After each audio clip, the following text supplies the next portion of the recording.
not welcomed, at least not hated and hunted by the settlers. I am not a real nomad, not by a long shot, my friends. I am only a traveler, and that part-time, merely a wanderer if truth be told. But I have chosen my own peculiar no-zone, my own awkward margin in which to walk. I was raised on the edge of a swamp, in a boxed and bordered place on the verge of a wild chaos, rectangles of cleanly concrete and tile set against a mad tangle of thorns and muck. Places like this camp, with its weeds and ivy and wild roses twisting up into the trees, feel like home to me, no matter where I find them. It is a comfort to know that there are still thousands of camps like this in thousands of untidy, unboxed zones, scattered among the patchwork of rectangles that blankets so much of the planet. The moon is riding high toward morning. I pull myself into the cocoon of my tent. A train goes by, far across the valley, its horn and rumble a distant refrain of going, a call and response to itself, iron song of the force and the will for travel.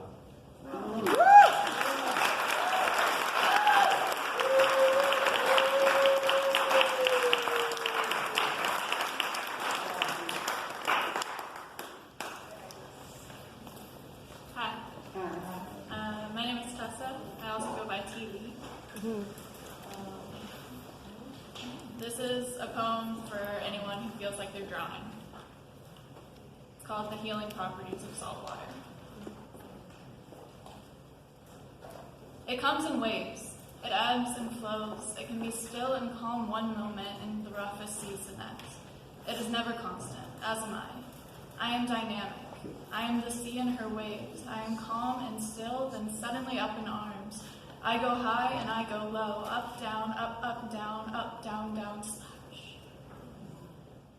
It comes in waves, sometimes completely washing over you, consuming you, wiping you out, suddenly, and disappears just as suddenly sometimes. Sometimes you have to keep waiting, and you think you'll never just be able to float again. You'll always be fighting the waves until you learn to ride them. They're in control, but you're in control of how you react. It comes in waves. You can fight them with every last breath and eventually still be consumed by the devastating large wave, or you can let it happen. You can say, bring it. I can handle it. After 21 years, I'm a pretty strong swimmer. I may falter at times, accidentally breathe in water. My eyes may become red and swollen. My core may feel weak, but when I pass over the sandbar into the calm, still blue seas, I can be at peace floating in the waves. It comes in waves, ever-changing. You have to adapt quickly. Nothing is ever set in stone. It's hard. In your first couple waves, you may not do so well, may end back up on the shore, out of breath with skinned elbows.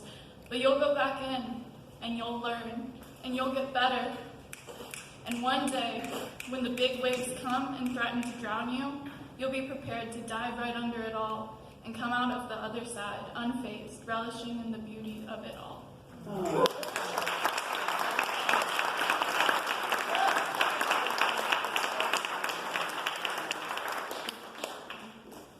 Thanks. So that's about being bipolar and learning that.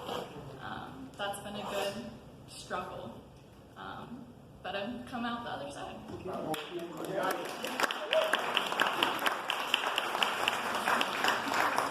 Okay, this is called fine dining. Something funny happened. I stopped wanting to eat at all those fancy restaurants the second I set foot in one. Never again did I want to experience fine dining as termed by the elite. Fine dining is buying organic eggs from the local grocery store and inviting my friends over to pancake breakfast filled with laughter and smoke.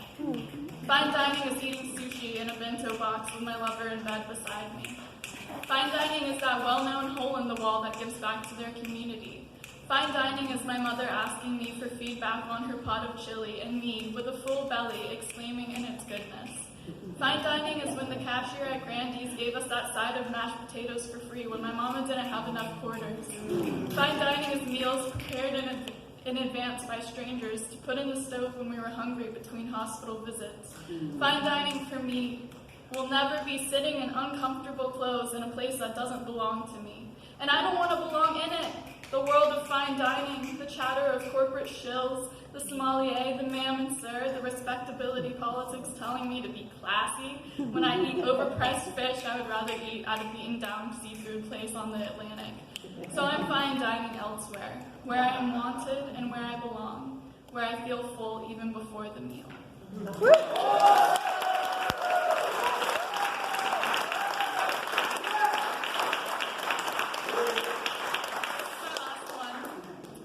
This is my last one. This is called An Ode to the Mockingbird. Mockingbird, find your own song. Yours is so beautiful when shared with those who appreciate you. Mockingbird, you need not always replicate. You create too. Mockingbird, you are not disconnected from your tiny body. Mockingbird, remember you know how to fly. Mockingbird, find your home within your own voice. Mockingbird, fly far away, find somewhere better, and share your gospel songs. Mockingbird, you are small so you can fit in various places, but your voice is sweet and strong and resonant. Mockingbird, fly and sing. You were created to do both.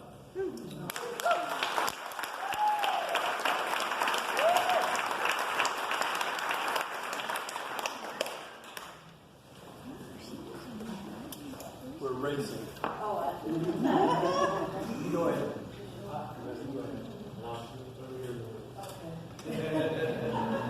I'll be quick. Take your time. Take your time. So, that was beautiful. Shout out to all of the wonderful poets in the room. And, yeah. So I'm going to go back to what Jackie said earlier, that poetry is prophetic.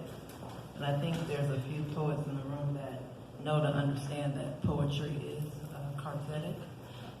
I wrote this poem when I was going through some things. It's called Artspeaks. And I'm sure you all are familiar with the words. So it goes like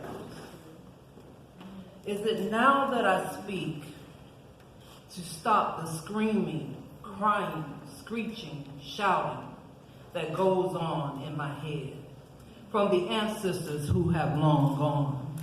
Is it now that I speak to say that I am tired of being battered and bruised? Is it now today that I speak to say something, anything against the injustices that surround me, us, we, each and every day? The thumping, thrusting, beating in our chest that moves us forward. The tightening of our throats. Our larynx opens, infused with words, phrases, a clenching of our fists to say that we've had enough. Stop, no more. Is it now that we speak to halt the pain? We gon' fight the war, we gon' fight our tears. The only thing I'm gonna throw is a fistful of tears. We gon' fight the war, we gon' fight our fears. The only thing I'm gonna throw is a fistful of tears. My name is Zoe Sarwa. Thank you.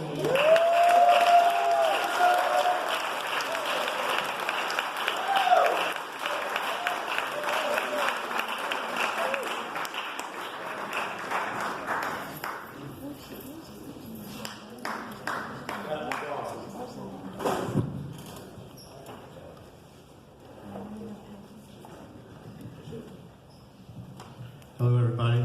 Wow. My name is Eddie Suggs, and it's good to be here tonight. It's good to be anywhere, actually. Anybody that that knows me knows what I mean when I say that. About 8 years ago, I was flattened on a sidewalk in Lake City by a log truck. Caught me by surprise. 3 seconds under the wheels. So never take a moment for granted. Worst thing about that day is my son was with me on the job. Yeah. So my wife asked me to read something. I said, well, 150 poems. I get 5 minutes. What should I read to these people? This is called When the Circus Comes to Town. The rumbling drew nearer and nearer to where I lay tied to the tracks in intensive care. Feeling lighter than the air that singed my nostrils, mumbling, never stiff-arm a loaded log truck, and those thumps I heard while I pushed the button they'd given me for pain weren't bass drums pounding at all, but cars, loaded with elephants, trumpeting the news of my startled heart restarting. After catching my somersaulting soul by the wrist, the little boy without a ticket weeble-wobbled over and peeked under the tent flap at the four-armed